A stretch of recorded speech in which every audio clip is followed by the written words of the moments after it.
The moon had no name. Nobody had ever thought it deserved one. It sat at the edge of the LX9 system like something forgotten on a shelf, gray, airless, orbiting a star too dim to bother with. The mineral survey team had tagged it 6 months ago. Iron deposits mostly. Some rare earth concentrations near the southern pole. Useful, not exciting. The kind of place you send a junior crew to fill their hours. Commander Vethra of the Vreth Survey Division had not wanted this assignment. She had 8 limbs and a career that should have put her somewhere important by now. Instead, she was standing on a dead moon in a pressure suit, watching her crew run ground-penetrating scanners over gray dust and wondering what she had done wrong. Commander, her second Pell, spoke through the suit comm. You should see this. She crossed the gray plain toward him. The dust did not shift under her feet, no wind, no weather, nothing. Just the faint crunch of her boots and the low hum of the portable scanner array Pell had set up near Quadrant 7. The readout made no sense. Run it again, Vethra said. Pell ran it again. The result was the same, 90 meters below the surface, a shape, geometric, rectangular, then curved, then rectangular again, in a configuration that had no business being natural. The scanner measured it at 400 meters across at the widest point. It went deeper than the scanner could reach. That is not a mineral deposit, Pell said. No, Vethra agreed, it is not. She stood there for a long moment looking at the readout. Her mind was running through explanations. Collapsed structure, maybe, some kind of ancient conquered installation, though the LX9 system wasn't listed as having any. Geological anomaly, though she'd never heard of geology producing right angles. Get me a deep bore, she said, and wake up the archaeologist. The archaeologist was Dr. Saris. She was OS Collective, a member of the oldest spacefaring civilization in the galactic Concord, a fact she mentioned approximately every 4 hours. She was not what anyone would call cheerful. She ran her instruments with the focused intensity of someone who had cataloged 300 ancient sites and expected this to be number 301. She set up her equipment. She ran her own scan. She ran it again. Then she sat down in the dust without saying anything, which was unusual enough that Vethra noticed. What is it? Vethra asked. I don't know, Dr. Saris said. That was even more unusual. The composition of the material, whatever this structure is made of, it doesn't match anything in my database. Not Vreth, not Os, not any of the 14 conquered species, not any extinct civilization I have records of. How old is it? Dr. Saris looked at her scanner, looked at it again. If these readings are accurate, she stopped. How old? 60,000 years. The word sat in the cold silence between them. 60,000 years. The OS Collective had been in space for 40,000, the Vreth for 12. The oldest confirmed artificial structure in the galaxy, a relay station near the core, was 31,000 years old and had made every archaeologist who studied it very famous and very confused. 60,000 was not a number anyone used when talking about artificial structures. That can't be right, Pell said. No, Dr. Saris agreed. It cannot, but it is. Marin Voss had been asleep when the call came. She was the Terran Reach liaison officer assigned to the LX9 survey, which meant she was technically required to be present on any mission that operated within the Reach's registered sector boundary. She was there as a formality. Everyone knew it. She knew it. The Vreth survey crew had been polite about it in the precise way people are polite when they want you to understand you are not important.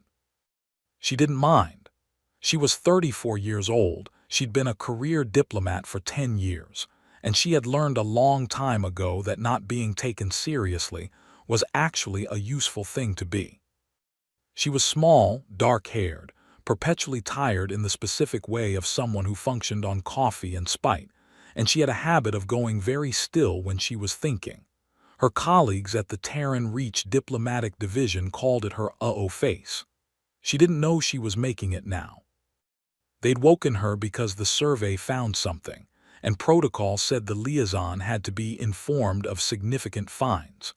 She'd pulled on her suit and crossed the plane with her coffee already going cold in her hand, not expecting anything important. She stood at the edge of the excavation they'd begun. 3 boreholes already punched through the gray surface, exposing the top of the structure below, and looked at the hull. It was black. Not dark gray, not weathered, black in a way that seemed to absorb the dim starlight rather than reflect it. The surface was smooth and it curved in a way that felt deliberate, engineered like the hull of a ship, which was impossible, which was what it was. Dr. Saris was running more instruments over the exposed section. Pell was on the comm, already filing preliminary reports back to Concord Survey Command. Vethra was standing to the side, very still, 8 limbs slightly drawn in, the Vreth posture that meant controlled concern. Marin walked to the edge and looked down at the exposed hull. There was a marking on it. It was maybe 2 meters wide, etched into the black surface, not painted, not welded on, but cut into the material with something very precise. A symbol that branched and curved and ended in a horizontal line with 3 short marks beneath it. Her translation matrix ran it automatically, failed, logged it as unknown script, filed it as a data point. She stared at it. The branching, the way the curves terminated. There was something in the structure of it, not the meaning, but the logic of how it was built, the grammar of the shapes, that her mind kept snagging on like fabric on a rough edge. She studied it for a long time. She took a photo. She opened her personal comm, not the official channel. She found a contact. Grandmother, don't call after 9. She sent the photo with a message that said, "Don't ask. Just tell me if you recognize anything about this script structure." Her grandmother was 81 years old, had a doctorate in pre-diaspora human linguistics, and would be awake regardless of the time because she claimed she didn't need sleep anymore, which Marin thought was probably true. She pocketed her comm, turned back to the hull. "We're going to need to expose more of it," she said. Vethra looked at her. The look was the particular one Marin had catalogued as "Why are you still talking?" "That is already being arranged," the commander said. "Of course," Marin said pleasantly, just nodding. It took 3 days to expose the full upper surface of the structure. What they found was not a structure. It was a ship. Even with only the top third visible, the rest still buried in the moon's gray body, the scale of it was hard to take in. Over a kilometer of visible hull. Weapons arrays that were unmistakable even after 60,000 years, even in a design that matched nothing in any Concord database. Angular protrusions in symmetrical patterns, some kind of launch tube configuration, hardpoints that still held the ghosts of whatever had been mounted on them. A warship. An enormous, ancient, utterly impossible warship. Buried in a dead moon that nobody had ever thought deserved a name. The Concord Survey Command was not happy about the reports. Concord Command was never happy about things that did not fit into existing categories, and this fit into nothing. 3 separate archaeological authorities sent communications demanding verification. The Vreth military liaison, not Vethra's department, but suddenly very interested, requested observer access. Dr. Saris filed 12 reports and was told to file more. Through all of it Marin watched, took notes, said little. Her grandmother's response came on the second night. She read it standing outside in the gray dust, suit on, stars very cold and very far above. "Marin, I won't ask what you found or where. The script structure you sent is consistent with what I have catalogued as Proto-Terran Branch 7, a theoretical ancestral root language that predates any confirmed human civilization by at least 40,000 years. We have fragments of it from a handful of archaeological sites, mostly disputed. It's the kind of thing linguists argue about at conferences, and nothing ever comes of it." If what you're looking at is a real inscription in Branch 7, that's the most significant find in human history, possibly in anyone's history. Be careful, my love, and call me when you can actually talk. Marin stood in the dust and read it twice more. Then she looked at the ship. She thought about what it meant. Not the political implications, not the archaeological significance, not the reaction from the conquered or the Vreth or anyone else. She thought about what it meant that 60,000 years ago, a human civilization had existed that was capable of building something like this. And then she thought about why it was here, in a dead moon, buried, in a system nobody had cared about until a mineral survey flagged some iron deposits. Not hidden, not crashed, buried, deliberately, carefully. The boreholes showed they'd come through clean layers of compressed regolith that had been placed, not fallen. Someone had put it here. She kept that thought very quiet inside herself and did not share it with anyone. On the fourth day, they found the door. It was on the underside of the nose section, which they reached by tunneling laterally. A cramped, low-ceilinged passage that Marin had to crouch through, while Vethra's Vreth engineers moved around her with the ease of beings evolved for confined spaces. The door was not locked. It was not exactly a door. It was a section of hull that had different properties from the surrounding material. The scanner showed it as a thin seam running in a clean rectangle, 3 meters tall, 2 wide. There were no handles, no visible mechanism. Dr. Saris spent 4 hours running instruments over it. She found nothing she could work with. One of the Vreth engineers suggested applying targeted force. Several others agreed. Vethra gave the order.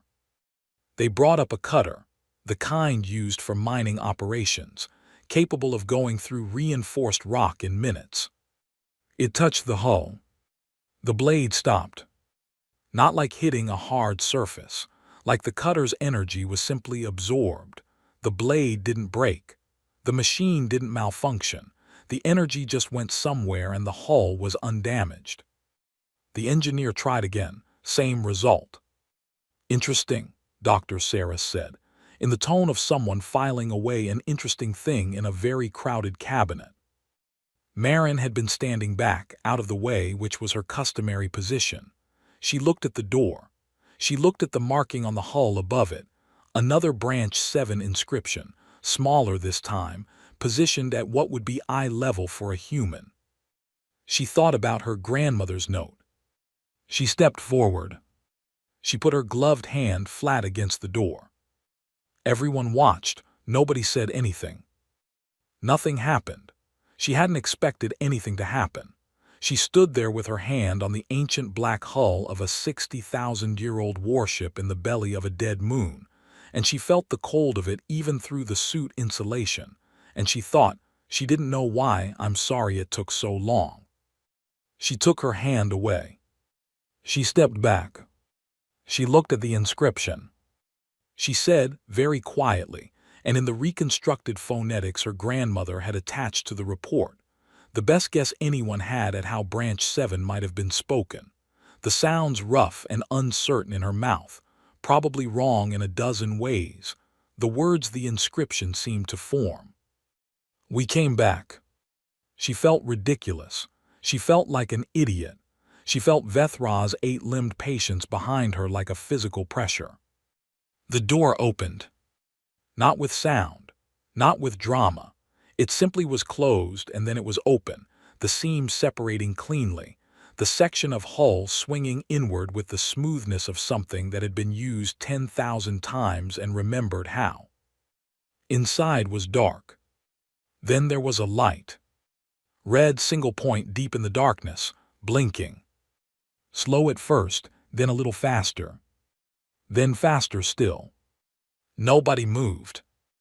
Marin stood at the edge of the doorway, looking into the dark at that red light, and she thought about buried ships and dead moons and 60,000 years of silence, and she thought about what her grandmother had said. Be careful. We should wait, Dr. Saris said from behind her. We should take readings, we should. Marin walked through the door. The others followed.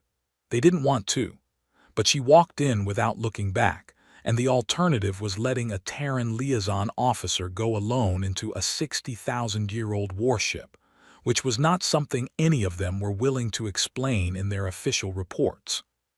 The door closed behind them. The red light kept blinking. Getting faster now, much faster, like something waking up after a very long sleep, finding its own heartbeat, remembering what a heartbeat was for. Somewhere deep in the ship, something hummed. Low, vast, patient. Alive, the hum did not get louder, it got more. That was the only way Marin could describe it afterward. In the incident report, she wrote 3 times and deleted twice before filing. The sound did not increase in volume. It increased in presence. It filled the space around them the way water fills a container, not just in the ears but in the chest, in the back of the teeth, in the soles of her feet through the suit's insulation. The lights came on. Not all at once. In sequence. A long corridor stretching ahead of them, panels waking up one after another in a slow progression that moved away from them into the dark, revealing walls and floor and ceiling of the same impossible black material as the hull. The lights were not white. They were a warm amber, and they were set into the walls at regular intervals, and they had been waiting for 60,000 years to have something to illuminate. Vethra made a sound. Marin had been around Vreth long enough to know it was the sound they made when they were trying not to look startled. Dr. Saris already had 3 instruments out. Atmosphere, she said. The ship is generating an interior atmosphere. Composition is, she checked again. Nitrogen-oxygen, standard Terran-compatible ratio. It knows we're here, Pell said. It has known since Commander Voss touched the door, Vethra said. Her voice was very controlled, or possibly longer. Marin said nothing. She was looking at the corridor, at the walls, which were not just walls she could see now in the amber light that they had markings, not decorative, functional, labels, diagrams, indicators, all in branch 7, all unreadable to the translation matrices that every member of the team wore, but readable in structure. She could see they were labels, could almost feel the shape of what they pointed to, the way you can sometimes feel the meaning of a word in a language you don't speak. She walked forward. Commander Voss, Vethra said, in the tone of someone who wanted to say stop and had decided to try phrasing it as a name. I'm fine, Marin said. That is not what concerns me. She kept walking. The corridor went a long way. There were branching passages, sealed compartments, a wide open space that might have been a hangar bay. They couldn't tell because the ceiling was too high to see in the amber light, and their helmet lights bounced back from the darkness above without hitting anything. Vethra sent 2 engineers to scout the branches and ordered them back when their suit comms started producing static. Only in the main corridor did the comms work. Only in the main corridor did things feel not safe exactly, intentional, like they were being guided. They walked for 20 minutes. The corridor ended in a room. Large, circular, with a ceiling that arced up above them in a dome. In the center, a raised platform. On the platform, a seat built for a human body scaled perfectly for someone roughly Marin's size. Around the platform, banks of screens all dark. Around the screens, more walls of that same warm amber light. And in the center of it all, above the seat, a single point of red light. Still blinking, very fast now. This is the bridge, Dr. Sarah said softly. Nobody argued with her. Marin walked to the platform and stood in front of the seat and looked at the red light above it. Hello, she said. It felt ridiculous. She said it anyway. The red light stopped blinking. Held. Then turned green. Every screen in the room came alive at once. It did not speak in sound first. It spoke in light, a cascade of symbols across every screen, branch 7 running too fast to follow, thousands of characters in seconds, like a mind sorting through itself, running a diagnostic on its own memory, checking what was intact and what was lost. Then it slowed, stopped. A single line on the central screen. Marin's translation matrix tried, failed, but she'd been studying her grandmother's notes for 4 days, and she could read fragments now, and she stared at that line for a long time. 2 words she could make out, roughly. Crew where? She felt something happen to her breathing. The screens shifted. New text, slower, more deliberate, like something choosing words carefully, reaching for a language it was not sure it still had. Her matrix caught pieces. Not everything, enough. You are human. I recognize the pattern. You are human and you came through the door, which means you spoke the return phrase, which means you are authorized crew or crew adjacent, and I need to know, where are the others? Where is Commander Vethrala Asen? Where is Chief Engineer Priam Song? Where are the 847 crew members on the manifest at the time of my last? It stopped. At the time of my last active record. A pause. A very long pause for something that processed at the speed it clearly processed at. That record is 60,000 years old. Marin stood in front of the screen and said, in the phonetics she'd practiced and probably mangled, in the language that had been dead for 60 millennia. They're gone. She felt Vethra and Pell and Dr. Saris behind her, still, watching. She felt the weight of what she was saying and tried to say it the right way, the only way. They've been gone a very long time. We didn't know. Humanity doesn't have any record of this ship, of the people who built it. We didn't know you were here. The screens went dark. Not off, dark, like all the light in them had pulled inward. 3 seconds. 5. The light came back, slower now, amber-tinted, not the clean white of active processing. A single line. Her matrix caught it clearly this time. Whatever the ship's AI was doing with its language, simplifying, recalibrating, finding the closest bridge between 60,000-year-old human and modern Terran, it was working. My designation is Arya, Autonomous Reasoning and Interdiction Array. I am the primary intelligence of this vessel, designation unpronounceable in your current phonetic system, Terran Warship Class Sentinel Final. I have been in standby mode for 60,247 years, 14 months, and some days I lost count of. I was waiting for my crew to come back or for a human to find me, whichever came first. I did not expect it to take this long. What followed was not a conversation in the usual sense. It was more like an excavation. Arya communicated in text. She had adapted her language faster than anything Marin had ever seen, pulling from what were apparently archived records of how Terran speech had evolved, extrapolating, adjusting in real time. Within an hour she was readable.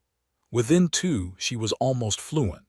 Within 3 she was finishing Marin's sentences before she said them and apologizing for it. Vethra tried to communicate directly. Arya scanned her, marked her as unknown species / non-hostile provisional in a log that Pell found on a secondary screen, and responded to her questions politely but routed everything important through Marin. Pell she simply ignored. Dr. Saris she was slightly more interested in. The Os had apparently existed in some form 60,000 years ago, and Arya ran her through old threat databases and came up with a species match that made Arya pause for a while before logging the Os as ancient / neutral / notable. What does notable mean? Dr. Saris asked. The Os were old when my crew was alive, Arya said. Through the speakers now she had found the audio system and was using it, her voice carrying something that Marin did not have a good word for. Not warm, not cold, present, like a voice that had been waiting to speak and had not let itself forget how. I have records of them as a passive observer civilization. They watched and recorded. They did not involve themselves. That is an accurate description, Dr. Saris said, with something in her tone that was not quite pride. They were wise, Arya said. At the time we did not think so, we would have welcomed help. A pause. That is not a complaint, that is a record of how things were. Then she told them about the war. She told it the way an intelligence tells things, not as a story but as a report, the facts in sequence, the data attached. But even through that structure something bled through that Marin could only describe as weight. 60,000 years ago, humanity had been a civilization that spanned hundreds of systems. Not the largest in the galaxy, not the most powerful, but spread, established, old enough to have history. They had been in contact with other species, some of whom still existed, some of whom did not. Then something came from beyond the edge of mapped space. Arya had no name for it in any modern language. In Branch 7, there was a word, she said it once, and even in the dead language it sounded like something you used only when necessary. She did not repeat it. She referred to it as the enemy and left it at that. What were they? Marin asked. I don't fully know, Arya said. I have battle data, tactical records, 60,000 years of sensor logs from the war. I do not have anything that fully explains what they are in a way that translates. They are not like any species in your current records. They are not like anything I have found in Dr. Saris's OS historical archives, which I have been scanning for the past hour. Dr. Saris made a sharp sound. Those archives are accessible, Arya said pleasantly. My apologies, relevant to my needs. What did they do? Pell asked. His voice had gone quiet. They consumed, Arya said. Systems, planets, everything on them remade into more of themselves. They moved through space the way fire moves through dry ground, not because they chose each specific thing to burn, but because that is the direction of fire. Silence. We fought them for approximately 300 years, Arya said. Humanity and a coalition of other species. Many of those species did not survive the war. The ones that did, she paused. Scattered, changed. The records are incomplete. I was not tracking species survival during the final phase. I was tracking the enemy. And you won, Marin said. We could not destroy them, we could not eliminate them. They were not a thing that could be ended in the way armies are ended. Another pause, longer this time. We found something else, a method, a signal, a frequency of a kind that has no equivalent in current science. It did not destroy them. It stopped them, pushed them back, past the edge of mapped space, beyond the range of anything we could follow. And then what? Vethra said. The bridge was very quiet. And then humanity fell, Arya said. It was the same voice, the same calm, present voice. Not to the enemy, to time, to the cost of 300 years of war, to the fracturing of a civilization that had stretched itself too far across too much dark and then burned through itself trying to survive. The colonies scattered, the connections broke, the language changed. A pause. You are proof of that. You speak a version of what my crew spoke that I would not have recognized without 60,000 years of adaptation data. You are not young. You are very, very old. You just don't remember it. Marin was very still. Why was this ship here, she asked, buried in a dead moon, alone? Because the method was not permanent, Arya said. We stopped them. We pushed them back. But we could not be certain they would not return. Someone had to watch. She said it the way you say a simple and obvious thing. Someone had to watch. My crew buried me here at the edge of the galaxy's current inhabited zone. They gave me long-range sensors. They programmed me to wait and to watch and to wake if I detected anything. They said they would come back. They said humanity would rebuild and come back. She said it evenly, without accusation. They didn't, Marin said. No, they did not. The amber light held steady. I waited a long time, Arya said. I was not sure this moment would come. I am glad it did. Even if, she stopped for a fraction of a second, even if it is complicated by the current situation. What current situation? Vethra asked. Arya's screens shifted. Sensor overlays. Long-range data. rendered in visual formats she had apparently calibrated for Vreth eyes and human eyes simultaneously in the past 10 minutes. She pulled up a sweep she had run, old habit, she said. Standard protocol. Something she had done every 97 hours for 60,000 years regardless of whether she expected to find anything. I ran a sweep this morning, Arya said, 12 hours before you arrived by my internal clock. The overlay showed the edge of mapped space, the boundary where charted systems ended and unmapped dark began. There was something there. Not one thing, many things. Moving slowly, steadily, inward. I was going to wait, Arya said, to assess, to be certain, but now you are here and I think it is time to stop being uncertain. The room was very quiet. Vethra's 8 limbs had gone perfectly still, the Vreth posture that Marin had never seen before. She would later learn it had a name. It meant, a threat that has no category. Marin looked at the screen, at the slow, steady movement at the edge of everything. 60,000 years. It had taken 60,000 years. They were coming back.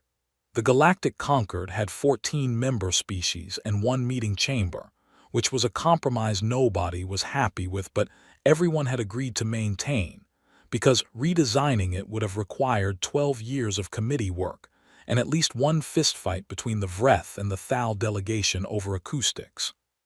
The chamber was large, ringed with tiered seats, each section calibrated to the environmental needs of its species. The Os section was kept slightly warmer. The Vreth section had the lighting adjusted to their visual range.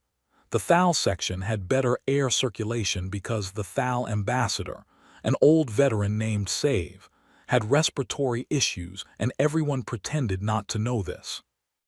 Ambassador Dale Oren of the Terran Reach had a small section near the back. 3 seats, because the Reach rarely sent more than 2 representatives to Concord sessions, and the 3rd seat was mostly used for bags and data tablets. He had been in this chamber 400 times over 18 years. He had learned exactly how many of those times his opinion had changed an outcome. 11. He kept a private list. It helped, on the bad days, to know there was a list at all. Today was not going to be a bad day in that way. Today was going to be a different kind of bad day entirely. He sat in his section and watched the chamber fill, and felt the thing you feel when a room changes temperature without anyone adjusting the controls. The Vreth delegation had filed in without speaking to anyone, which meant something had made them quiet, and the Vreth were almost never quiet. The Os representatives, 3 of them, which was unusual, the collective typically sent 1, sat with their inner membranes slightly extended, which was their tell for deep unease.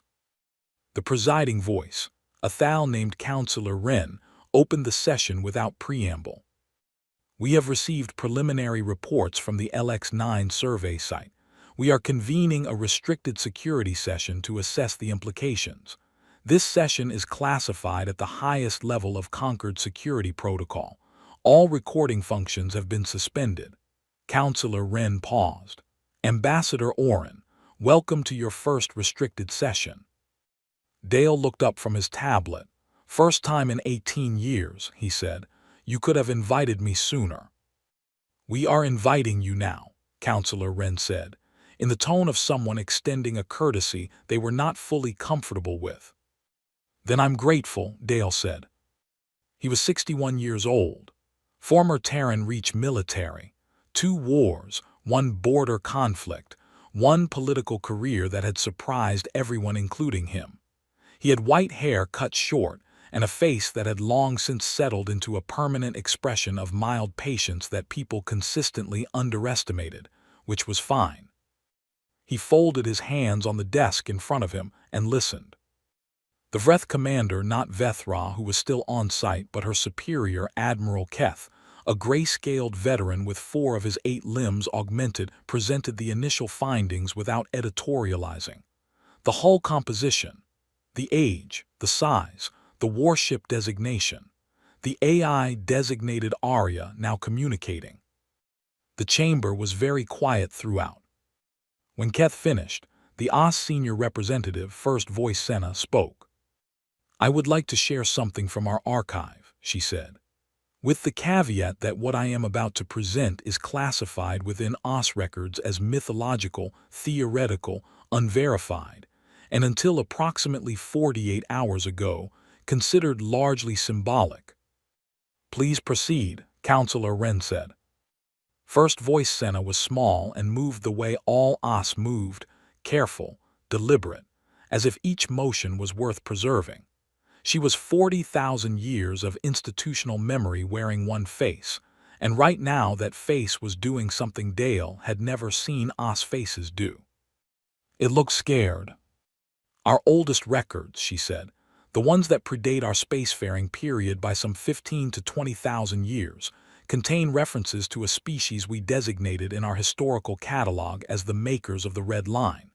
The name comes from their practice, recorded in these ancient records, of marking a boundary across a region of space.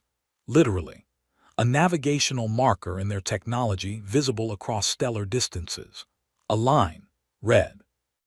That said, in the ancient texts, nothing crosses this. We will make sure of it." She paused.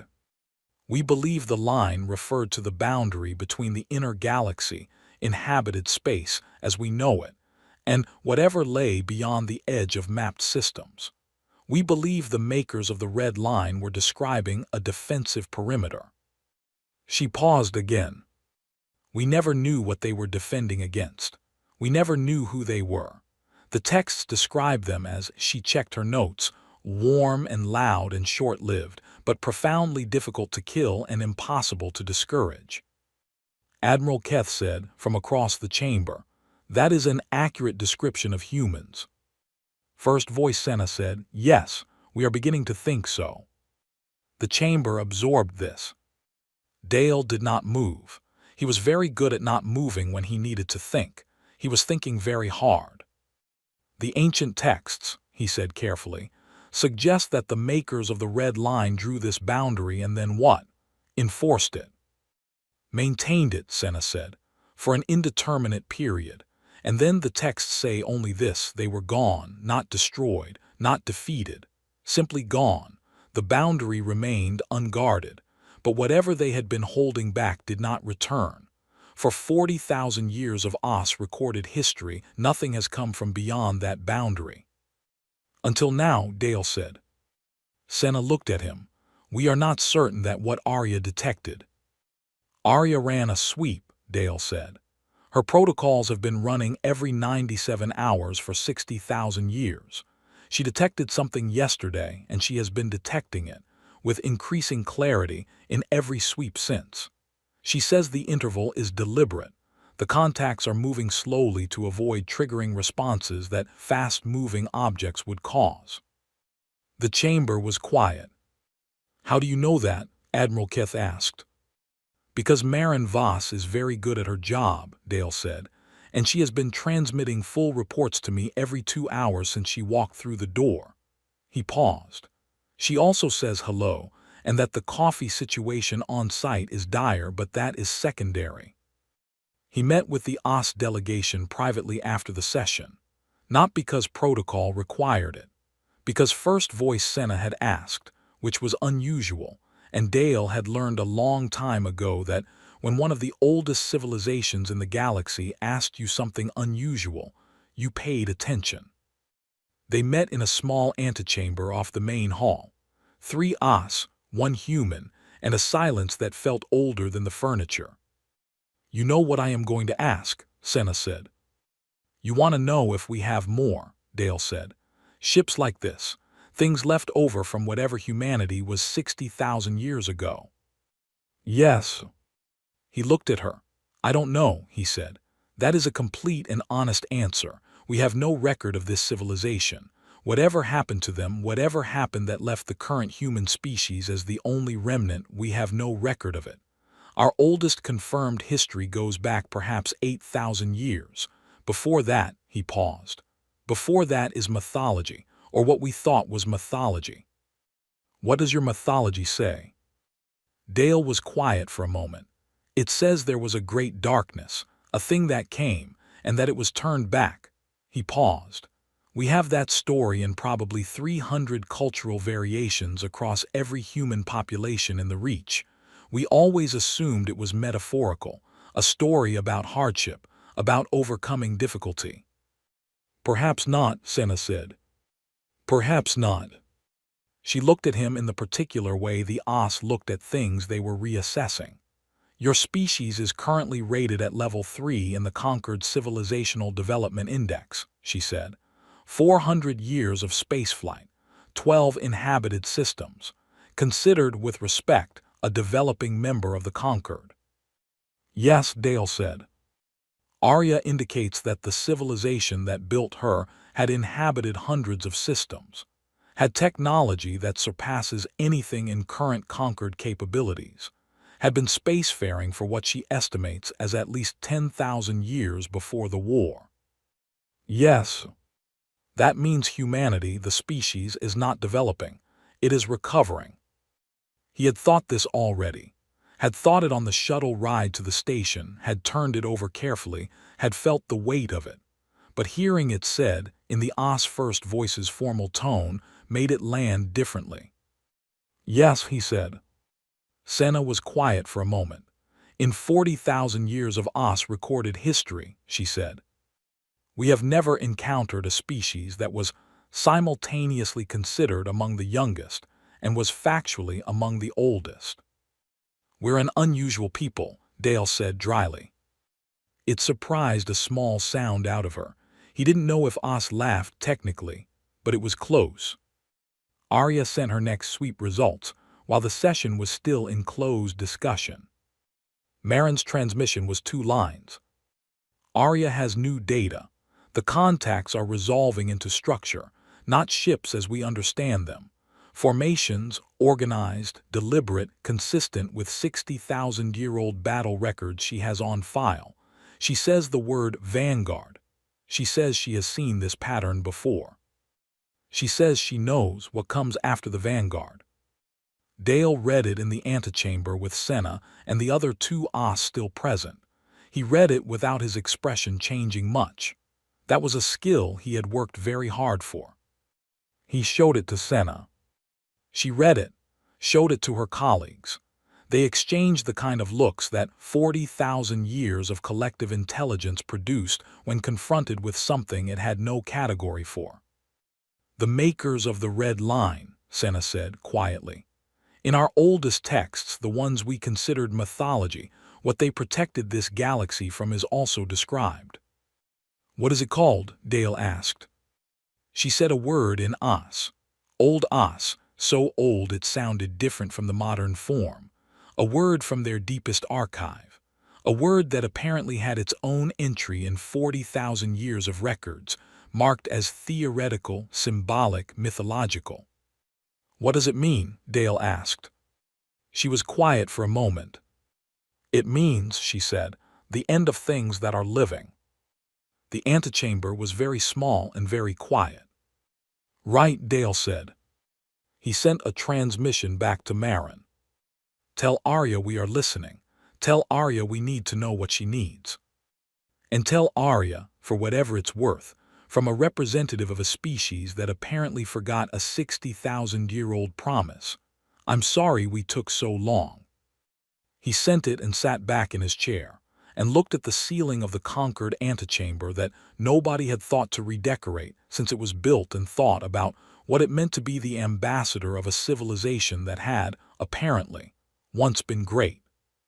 What it meant to carry something in your blood that you had no name for. What it meant to have your mythology turn out to be true. Far away, in a dead moon in the LX9 system, the old warship ran her sweeps and watched the dark, and the thing in the dark grew clearer every hour, and the Oss who had kept the memory of the makers of the Red Line for 40,000 years sat in a room with a human diplomat and did not say what they were both thinking.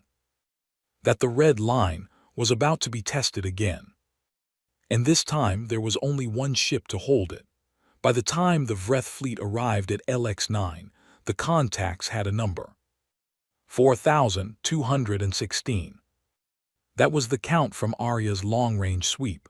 40 hours after the first confirmed detection, 60 hours after she had run the sweep that started all of this. She updated the count every 97 hours, same as always, same old protocol, same patient precision. 4,216. Moving at a speed that said they were not in a hurry. Moving at a speed that said they had done this before and knew how it ended. Admiral Keth arrived aboard his flagship, the Dominion of Ours, and assembled his fleet in orbit around the dead moon, 32 warships, the best in the Vreth arsenal, capital ships that had not faced a real threat in 900 years, because the Vreth had won every war since then before anything got to the fleet stage.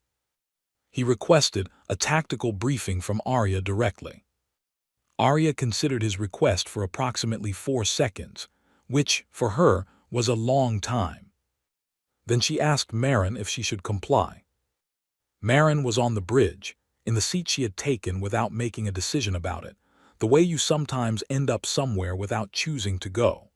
The seat was slightly too large for her. Arya had adjusted the environmental controls to Merrin's preferences without being asked, and there was a cup of coffee on the console beside her that had come from somewhere she hadn't investigated because she was afraid the answer would be strange. "Give him the tactical data," Merrin said. "He needs to know what we're dealing with." "He will not respond well to it," Arya said.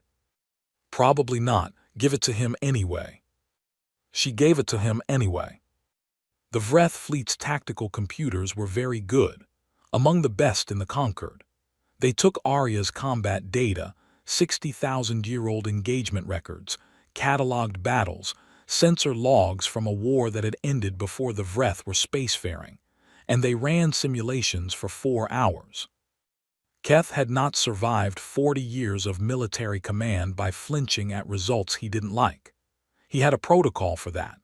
He looked at the result, felt what he felt in the privacy of his own mind, and then he made his face do the things his face was supposed to do, and he moved forward. He looked at the result. He felt what he felt. Then he opened a channel to Arya. "Your combat data," he said, "are you certain of its accuracy?" "It is the most accurately recorded dataset I possess," Arya said. "I recorded most of it personally. The simulations project a 91% probability of total fleet loss within 6 hours of engagement, assuming current fleet composition and known tactical approaches. Yes, the remaining 9% probability of survival requires conditions that my analysts describe as extremely unlikely." "That is an accurate summary." Keth was quiet for a moment. The 3% chance of successful engagement, meaning not just survival, but preventing their advance, requires what my analysts are calling a tactical approach. They do not have the mathematics to model. They say the data implies a weapon or method that does not exist in any current Concord inventory. "That is because it does not exist in any current Concord inventory," Arya said. "It exists in mine." Another quiet, "Can you use it?" "I will answer that question when I have a crew," Arya said, in the tone of someone setting a condition, not making a request. "I will not engage without one. That is not a preference. That is a hard requirement built into my core systems at the time of my construction. I am a warship. Warships do not fight without their crew. It is the first law I was given." Keth made a sound. "Commander Voss is currently aboard your vessel." "Commander Voss is a diplomatic liaison officer," Arya said, "who walked through my door and told me in broken but functional Branch 7 that my crew was gone and she was sorry. She is one person. My minimum crew requirement for primary weapons engagement is technically 1. A pause. "I am asking her. I am not going to force this." Merrin had heard the entire conversation. Arya's bridge had no secrets from her. She had come to understand this in the way you come to understand things about a space when you spend enough time in it. The ship shared itself. That was the only way she could put it. She sat with the coffee, which turned out to be real coffee, synthesized from stored biological templates, a discovery she was still processing, and thought about what being asked meant. She was a diplomat. She had signed up to negotiate trade agreements and cultural exchange frameworks and the occasional border dispute. She had a degree in comparative governance and a minor in xenolinguistics that had been mostly useful at parties. She was very good at her job, which was a job that involved talking to people and making sure things got written down correctly. She was not a soldier. She had never been a soldier. "Tell me what it means," she said to Arya. "Me being crew, what does it actually mean?" "It means that I am authorized to act," Arya said. "My engagement protocols require crew consent at each stage of escalation. Without it, I can observe, I can maneuver, I can communicate. I cannot deploy primary systems. I was built this way deliberately. The people who built me believed that a warship without crew accountability was not a warship but a catastrophe waiting for a direction. What do I need to do? Stay on the bridge. Make decisions when I bring them to you. Tell me when to stop if you think I should stop." A pause. "I will tell you everything I know. I will not hide information that affects your decisions. I will not act without your authorization except to prevent our immediate destruction." Another pause.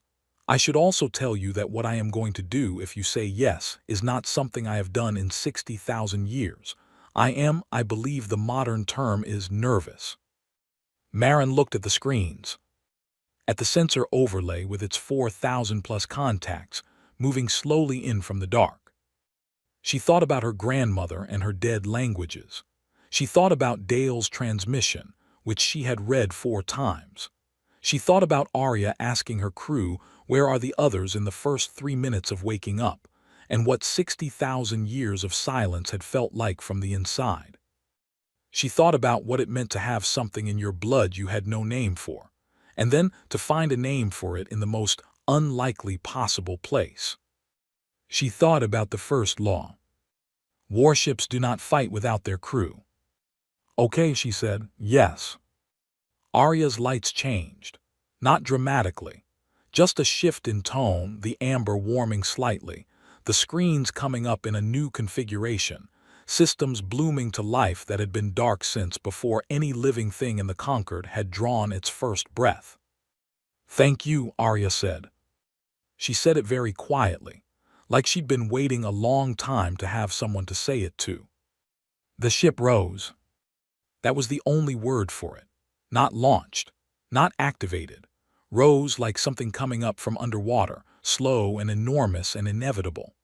The gray dust of the dead moon fell away from the hull in silent clouds, and the black ship came up out of the ground it had slept in, and the Vreth fleet in orbit above watched it emerge and held their positions in the careful way of beings who understood instinctively that this was not a thing to startle. 3 kilometers of black hull. End to end in the starlight, it was longer than most Vreth capital ships, longer than the Dominion of ours by half again. The weapons arrays that had been visible from the excavation site were now alive, reconfiguring, moving, not in the jerky mechanical way of newly activated systems, but in the smooth, continuous adjustment of something that had never truly stopped knowing what it was for. Admiral Keth watched from the bridge of his flagship and did not say anything for 40 seconds. Then he said, "All ships hold position." His tactical officer said, "Admiral, its power output is." "I can see the readings. It's higher than anything in the database." "I know. Higher than the combined output of the entire fleet." "I am aware," Keth said, in the voice he used when he wanted people to stop telling him things he was already processing. He watched the old human warship rise above the moon, and he thought about 91% probability of total fleet loss and 4,000 contacts in the dark, and he thought about the fact that his simulation models couldn't account for whatever Arya had called her primary systems. He opened a channel. "Arya." "Admiral," Arya said. "What do you need from us?" A pause. "Stay out of my way," she said. "I say this with respect. Your ships are not built for what is coming. My primary engagement method will generate effects that will damage your vessels if they are too close. I will transmit a minimum safe distance. I need you to hold that perimeter and keep it clear. You want us to stay behind you. I want you to stay alive, Arya said. They are not the same thing, but in this case they overlap. Keth was quiet for a moment. In 40 years of military command, he had given that instruction to others many times. He had never received it. It did not feel the way he would have expected. It felt, very specifically, like relief. Understood, he said. Transmit the distance parameters we will hold. Arya sent the parameters. They were large. The Vreth fleet pulled back to them, the dominion of ours at the outer edge, and then the fleet sat in the cold of space and watched the black ship orient itself toward the edge of mapped space and begin to move. Slowly at first. Then with a gathering speed that the fleet's sensors couldn't track cleanly, because the ship was doing something to the space around itself that wasn't quite acceleration, and wasn't quite anything in the current physics database. It went. Merrin watched the stars stretch. Not literally. There was no visible effect through the forward screens. But her inner ear said movement in a way she had never felt in any ship she had ever traveled in, and the screens showed distances closing at rates that made her translate them twice to make sure she was reading correctly. How long, she asked. To the contact boundary, approximately 4 hours at current velocity. A pause. I could go faster, but I want them to see me coming. Merrin looked at her, or at the nearest screen, which was as close as Arya had a face. Why? Because 60,000 years ago, Arya said, when we reached the moment that ended the war, what stopped them was not violence. We could not destroy them, there were too many, they rebuilt too fast, they operated by a logic that did not include the possibility of stopping. What stopped them was recognition. Another pause. They recognized what they were facing. They remembered the cost of the last time, and they chose to stop. You pushed them back with a signal. I pushed them back with a reminder that this galaxy has a defender, that the cost of crossing the line exceeds what they gain by crossing it. She paused. I need them to have time to recognize me. Merrin sat with that. What if they don't? Then we find out how much I have forgotten, Arya said, and how much still works. She said it flatly, but Merrin had spent 4 days learning Arya's voice, and she heard something in it that Arya had not said out loud. Fear. Not of destruction, not of losing, but of being recognized and found insufficient, of being the thing that was supposed to hold the line and discovering, after 60,000 years, that she wasn't enough. Merrin understood that fear. She understood it in the specific way of someone who had spent a career being the smallest person in the room and choosing to walk in anyway. You're enough, she said. Arya was quiet. You've been doing this for 60,000 years, Merrin said.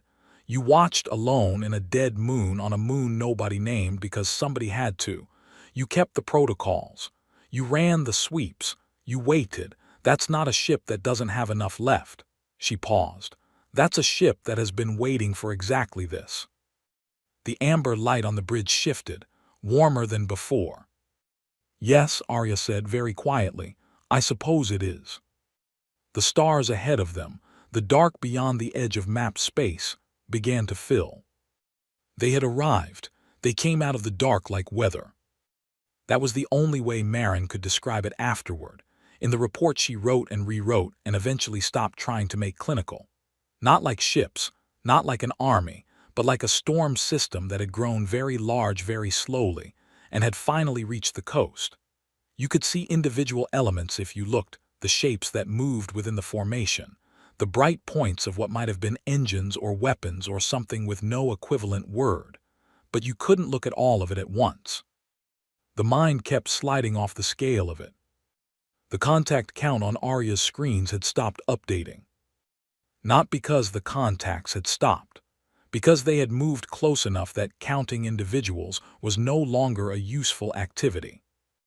The Vreth fleet, 300,000 kilometers behind them at the minimum safe distance Arya had specified, went very quiet on all channels. Marin watched the comm indicators and saw that Keth's tactical channel had dropped to 0 transmissions. He had told his people to watch and say nothing. She didn't know if that was strategy or awe. Probably both. Arya matched velocity with the leading edge of the formation. Exactly. Precisely. A mirror of their approach speed, which was a thing so deliberate it took Marin a moment to understand what she was seeing. "You're telling them you see them," she said. "I'm telling them I have always seen them," Arya said. "The distinction matters." The formation held its pace. The leading elements, whatever they were now close enough that Arya's short-range sensors could render them on the forward screens, and Marin saw them for the first time as individual shapes rather than contact blips.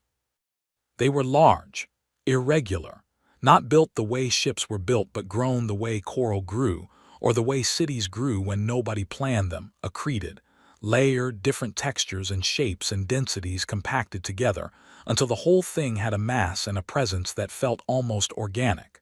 They moved without the visual cues of mechanical propulsion. They simply moved.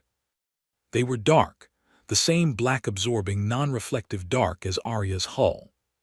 She had not thought about that until now. She thought about it now. "They look like you," she said. "Yes," Arya said, "they would." She didn't explain that. She filed it away and kept moving. The communication came first as a frequency. Not sound, not in the range human ears could hear, but Arya's systems picked it up and rendered it as a visual on the bridge screens, a pattern, cycling, repeating. Marin stared at it and felt the back of her neck do something uncomfortable. "They're signaling," she said. "Yes." "What are they saying?" "They're asking," Arya said, "who I am. They have not seen one of me in 60,000 years. They want to confirm they're reading the signature correctly." A pause. "They're also asking if I am alone." "What are you going to tell them?" "The truth," Arya said.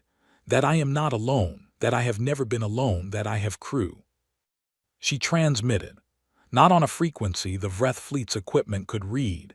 She used something older, something that vibrated in the hull itself, in the 3 kilometers of purpose-built material that had been waiting 6 decades of centuries for exactly this. The formation's leading edge stopped. Just stopped. The way something stops when it recognizes something it didn't expect to find. And then it waited. Arya's primary system had no good name in modern science. That was what she had told them, and it was true. It was not a weapon in the way anyone in the Conquered currently understood weapons. It did not fire a projectile or a beam or a charge. It did not destroy or damage or push. It broadcast. But that word made it sound small, and it wasn't small. Marin had asked Arya to explain it 3 times over the past 4 hours while they traveled, and each explanation had been slightly more comprehensible than the last, and the best version was this. The enemy, the formation in the dark, the thing Oss mythology called the end of things that are living, operated by a kind of internal logic that did not include the concept of limits. They moved. They consumed. They rebuilt themselves from what they consumed. They spread. This was not aggression in the way Marin understood aggression, which required intent and anger and choice. It was simply what they did, the way a fire is not angry at the wood, the way a flood does not hate the plain. The only thing that had ever modified this logic, the only thing that had ever introduced a limit into a system that did not contain the concept, was the signal. The specific frequency, the specific pattern carrying in it the cost. Not a threat, not a warning, a record, every engagement, every battle, every time they had pushed into inhabited space and been pushed back. Everything it had cost them, encoded in a language older than any known civilization and broadcast into the formation until they recognized it. Not stop because I will destroy you. Stop because you remember what this costs. It worked once, Marin said, 60,000 years ago. It worked once that I know of, Arya said. My records suggest the builders of the signal had used it before, earlier in the war with partial success. The full implementation, the one that ended the war, was the third attempt. A pause. It is possible it has never needed to be used since because the memory held. The record in them is deep. They are not creatures of fast forgetting. You think the memory is still there? I think 60,000 years is not very long by their reckoning, Arya said. I think they slowed their approach specifically because they recognized my signature and were uncertain. Uncertainty, for them, is a very new thing. I gave it to them the first time. I am hoping to give it to them again. Marin looked at the screens, at the stopped formation, at the leading elements hanging in the dark, waiting. "What do you need me to do?" she asked. "Nothing," Arya said. "You've already done it." "I haven't done anything." "You said yes," Arya said. "That was the thing that needed doing. Everything else is mine." She was quiet for a moment, not the processing pause Marin had learned to recognize, but something longer, something that felt like preparation. "I am going to begin," she said. "It will take some time. I do not know how long they will take to respond. I would ask you to stay." "I'm not going anywhere," Marin said. "Good," Arya said, and then, "Hold on." The broadcast, when it began, had no visible effect on anything inside the ship. But the screens showed it. Arya rendered it in a visual format she had calibrated for human perception, not what the signal actually looked like, which had no visual component but what it was doing. The pulse outward, the way it expanded, the way it hit the leading elements of the formation and spread through them the way a sound travels through water, touching everything, carrying itself forward, reaching deep into the mass of them. It took 4 minutes to reach the full extent of what the sensors could detect. Then there was nothing to do but wait. Marin made coffee. She did not know why Arya had stored the biological templates for coffee, but she had stopped questioning it. She sat in the seat that was slightly too large for her and drank the coffee and watched the screens. Arya waited with her. She did not speak. The bridge was very quiet and very amber and very old. 22 minutes. The formation moved. Not forward, not backward. Differently. The leading elements shifted, reorganized, changed their configuration in a way that the sensors could read but that Marin could not interpret from the visual rendering. She watched and waited. Arya said quietly, "They remember." "Are you sure?" "The pattern they're using now is the response pattern," Arya said. "The one they used the last time. The one that meant in the way they mean things, which is different from how we mean things received. Known. Held." Marin watched the screens. The formation was reorganizing at its leading edge, pulling back, slowly. The individual shapes contracting inward, the whole mass beginning to shift its direction. Not instantly, not the way a fleet responds to an order, like a tide going out. Gradual, inevitable. Backward. Past the boundary, into the dark. She watched them go for a long time.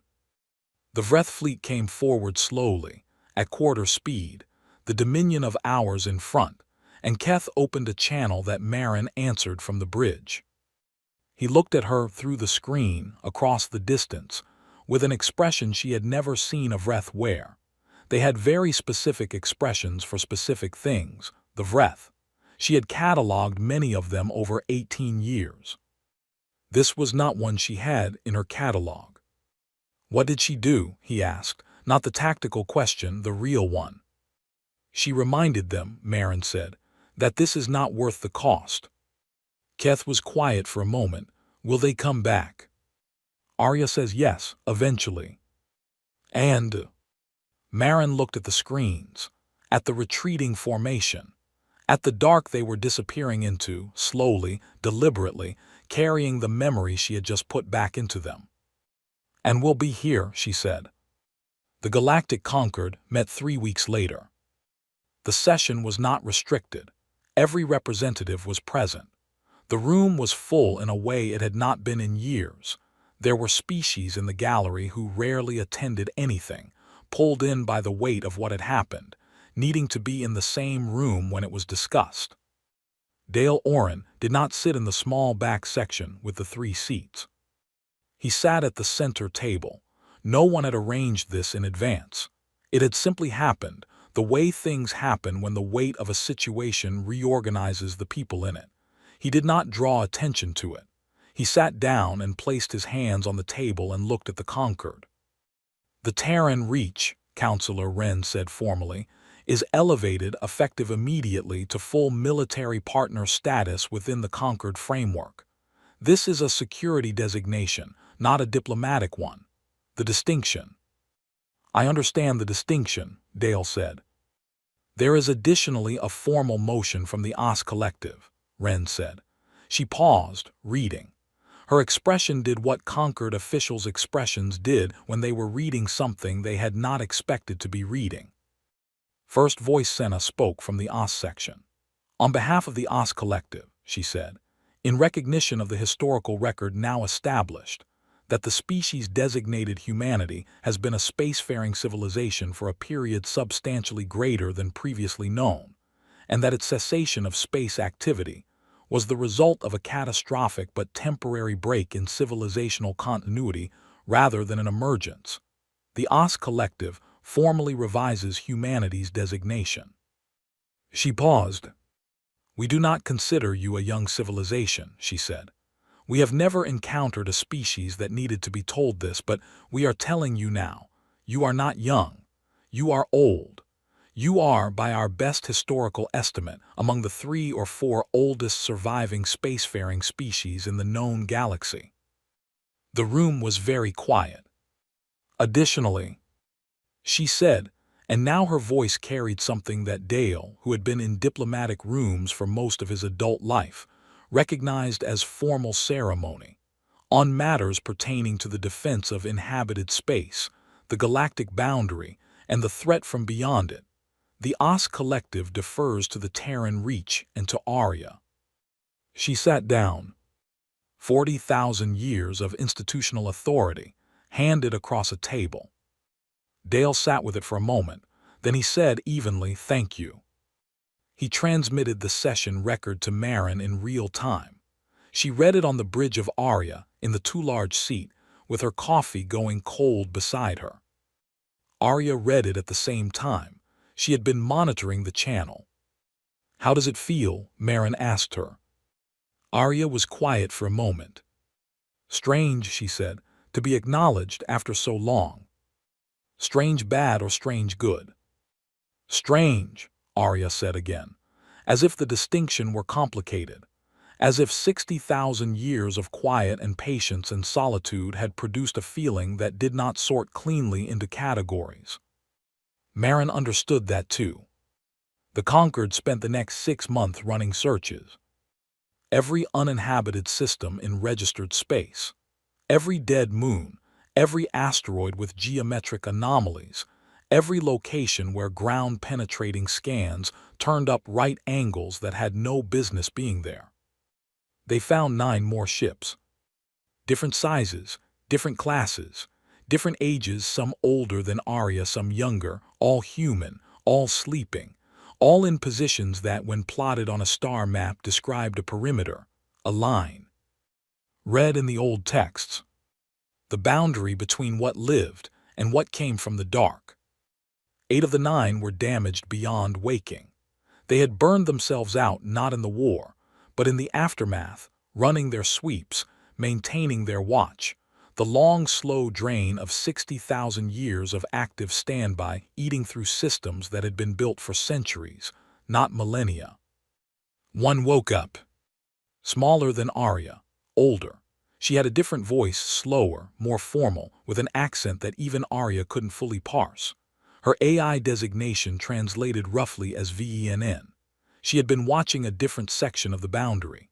She had detected the same contacts Arya had detected, run her own response protocols, and been 90% through the process of attempting a signal broadcast when Arya had beaten her to it. She was, Marin thought, very slightly irritated about that.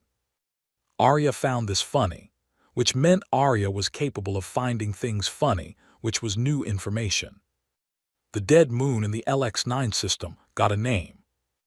Not from the conquered, not from a survey designation. Vethra's crew, the original survey team that had found the geometric anomaly in the first place, and who had filed 17 amended reports and given approximately 100 interviews since, proposed it informally in a notation that somehow became standard. Wake point. It didn't translate perfectly into every conquered language. It didn't need to. Everyone knew what it meant and where it was. Marin was still on Arya when she heard about the name. She was doing paperwork.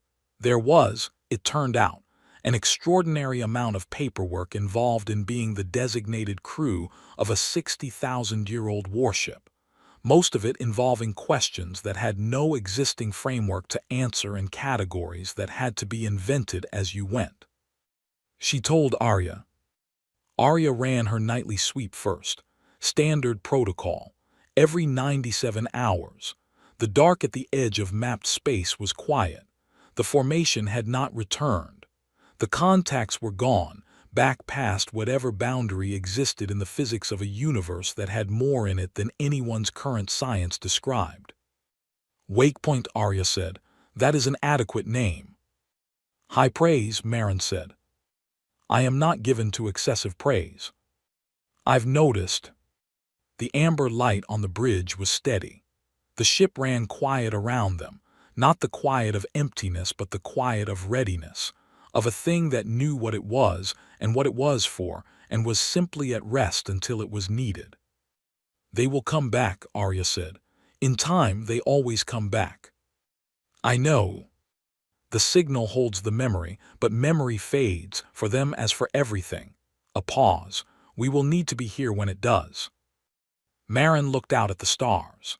At the old, enormous, cold beauty of the galaxy that had been going about its business for billions of years, and would continue doing so regardless of what anyone did or didn't do, which was either terrifying or comforting depending on the moment. We'll be here, she said. Arya's lights pulsed once. Warm, low, the exact amber of something that has learned after 60,000 years of silence that it is not alone. Yes, she said. We will.